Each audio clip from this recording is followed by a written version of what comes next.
Subscribe کیجئے محاسن اسلام YouTube channel کو اور بیل آئیکن پر ضرور کلک کیجئے تاکہ ہر طرح کی اسلامک نئی ویڈیو فوراً آپ تک پہنچے۔ شکریہ۔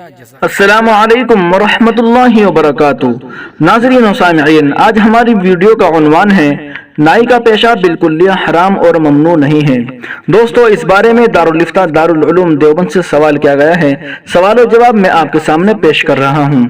سوال: مسئلہ یہ ہے کہ عید الاضحیٰ کے دنوں میں میرے ایک دوست کو محلے والوں نے یہ کہہ کر قربانی کے حصے کی دی ہوئی رقم واپس کر دی کہ آپ کی کمائی حرام ہے کیونکہ آپ حجام ہیں اور آپ کی کمائی حرام ہے۔ سوال یہ ہے کہ یہ پیشہ ابھی سے ایجاد نہیں برسوں پرانا ہے، تو اس کے معنی یہ ہوا کہ اس پیشے سے وابستہ تمام لوگوں کا کھانا پینا، نماز روزہ، حج، زکوٰۃ وغیرہ، یہاں تک کہ جو اولاد ہوئی ہے تو اس کے مطابق وہ سب حرام ہوں گے۔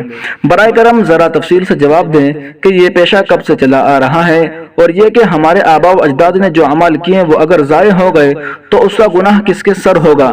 دوستو، اس طریقے سے سوال کیا گیا ہے دارالفتہ دارالعلوم دیوبند سے، تو جواب میں آپ کے سامنے پیش کر رہا ہوں۔ جواب ملاحظہ فرمائیں۔ بسم اللہ الرحمن الرحیم۔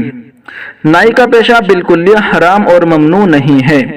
اگر حجام داڑھی کا بال نہیں موڑتا تو اس کی کمائی پر حرام ہونے کا حکم نہیں، اور جس کی کمائی کا غالب حصہ حلال پر مشتمل ہو اس پر حرام کے احکام جاری نہ ہوں گے۔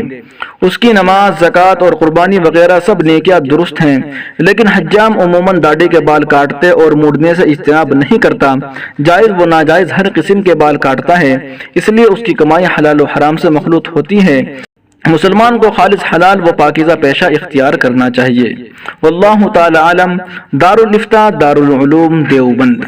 سبسکرائب کیجئے محاسن اسلام یوٹیوب چینل کو اور بیل آئیکن پر ضرور کلک کیجئے تاکہ ہر طرح کی اسلامک نئی ویڈیو فوراً آپ تک پہنچے۔